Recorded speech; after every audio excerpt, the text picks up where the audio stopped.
Friends, welcome to my channel. Future ఇకపై virtual లో ఉంటుంది. ఇన్వెస్ట్మెంట్ కూడా ఇప్పుడు రియల్ ఎస్టేట్ కాదు, వర్చువల్ ఎస్టేట్. అవును, మీరు వింటున్నది నిజం. ఇప్పుడు డబ్బులు భూమిపై కాదు, డిజిటల్లో పెట్టుబడి పెట్టాలి. మరి ఇందులో పెట్టుబడి పెట్టొచ్చా, లేదంటే ఇది ఓ టెంపరీ బబుల్ మాత్రమేనా? కొంతకాలంగా సోషల్ మీడియాలో ఓ మాట వినిపిస్తోంది, ఫ్యూచర్ అంతా మెటావర్స్ అని. కానీ నిజంగా అది ఎంతవరకు నిజం? మన మనీని డిజిటల్ వరల్డ్ లో ఇన్వెస్ట్ చేయడం బెనిఫిటేనా, లేదంటే ప్రమాదమా?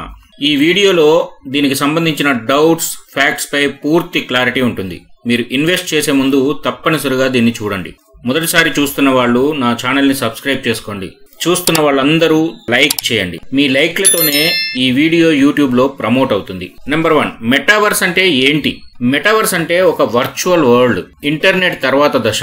ఇందులో మనం ఒక డిజిటల్ లైఫ్ గడపొచ్చు, పని చేయవచ్చు, షాపింగ్ చేయొచ్చు, గేమ్స్ ఆడొచ్చు, కలిసే వ్యక్తులతో చాట్ చేయొచ్చు, బిజినెస్ కూడా చేసుకోవచ్చు. Sand box, డీసెంట్రల్ land, horizon world ఇవి నిజమైన వర్చువల్ ఎక్స్పీరియన్స్ ప్లాట్ఫామ్లు. మీరు ఇక్కడ వర్చువల్ ల్యాండ్ కొనొచ్చు, వాటిలో డిజిటల్ షాపులు పెట్టి ఇన్కమ్ పొందొచ్చు, అలాగే వర్చువల్ ల్యాండ్ ను రెంట్ కూడా ఇవ్వచ్చు. ఇదంతా నిజంగా ఇప్పటికే జరుగుతోంది. నెంబర్ 2, ప్రస్తుతం మెటావర్స్ పరిస్థితి, ప్రజెంట్ మెటావర్స్ సిచ్యువేషన్. ఇంకా ఈ సెక్టార్ పూర్తిగా రెడీ కాలేదు. భారతదేశంలో చాలా మందికి ఇది కొత్త.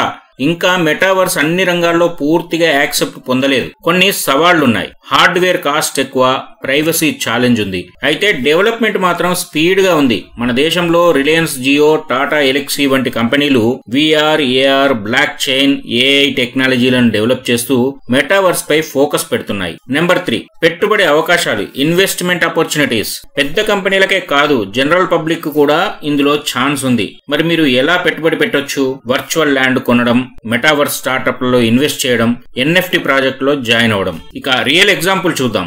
డీసెంట్రల్ ల్యాండ్ లో ఒక ఇండియన్ ఇన్వెస్టర్ 5 లక్షల రూపాయలతో ఒక వర్చువల్ షాపింగ్ స్టోర్ కొన్నాడు. అక్కడ ప్రీమియం బ్రాండ్లకు రెంట్ కిచ్చాడు. నెల నెల అతనికి ఇన్కమ్ వస్తుంది. నెంబర్ 4, భవిష్యత్తు దిశ, ఫ్యూచర్ డైరెక్షన్. ఫ్యూచర్ లో స్టూడెంట్స్ కి వర్చువల్ క్లాస్ రూమ్లు, డాక్టర్లకు డిజిటల్ కన్సల్టేషన్లు, హోమ్ ఆఫీసులు అంటే వర్క్ ఫ్రం హోమ్ కు ఆల్టర్నేట్ అవుతుంది. ఇవన్నీ మెటావర్స్ లోకి వస్తాయి. భారత ప్రభుత్వ రంగ సంస్థలు కూడా డిజిటల్ ఇండియాలో భాగంగా మెటావర్స్ పై ఫోకస్ పెడుతున్నాయి. కానీ controls, cyber crimes, human values protection ఇవన్నీ పెద్ద ఛాలెంజెస్ అవ్వచ్చు. నెంబర్ 5, పెట్టుబడికి ముందు జాగ్రత్త, ఇన్వెస్ట్మెంట్ కాషన్. ఇది కొత్త టెక్నాలజీ కాబట్టి కొన్ని ప్రికాషన్స్ అవసరం.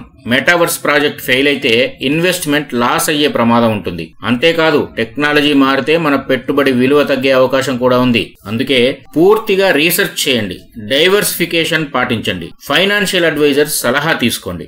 మెటావర్స్ ఒక హైప్ కాదు, అలా అని అది పూర్తిగా రెడీ అయిన ఫ్యూచర్ కూడా కాదు. ఇప్పుడు మీరు మెటావర్స్ లో ఇన్వెస్ట్ చేయాలంటే అది జాగ్రత్తగా రిస్క్ పై ఐడియా ఉండాలి కూడా. మీరు ఇవాళ వేసే స్టెప్ రేపటి డిజిటల్ వరల్డ్ లో మీ ప్లేస్ ను నిర్ధారిస్తుంది. ఈ వీడియో నచ్చితే లైక్ చేయండి, ఫ్రెండ్స్ తో షేర్ చేయండి, మీ ఒపీనియన్ కామెంట్ చేయండి. తప్పకుండా సబ్స్క్రైబ్ చేయండి, ఎందుకంటే ఇటువంటి ఫ్యూచర్ ఫైనాన్స్ వీడియోలు మిస్ అవ్వద్దు. Thank you.